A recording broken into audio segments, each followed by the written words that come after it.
Ryan again, and today we're going to talk a little bit about estate planning and things of that nature, because who gets grandma's china? Well, the state will decide if you know. It's really kind of crazy what happens when estates go to probate because people don't have trusts. So, you ever notice the rich don't just have one advisor? They have a squad, a lawyer, a CPA, maybe a financial guy or two or three, and they actually think outside of the box. That's the playbook. If your only advisor is a stockbroker who says, just hang in there, hold on, look at your pie chart, you're missing 70% of the game. And I talk to people all week that are in this situation. You need a lawyer for trust, a tax strategist who knows to keep more money in your pocket, which actually could cost you a lot more than investment returns or what you're paying your investment person.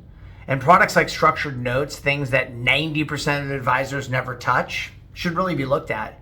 This isn't about being fancy, it's about being smart. You've worked 30, 40, 50 years. Don't blow it by having a one-trick pony on your team. You got to examine all of these issues. If you'd like to discuss them and see how we can help, please reach out to me and make an appointment or send me a text. Thank you.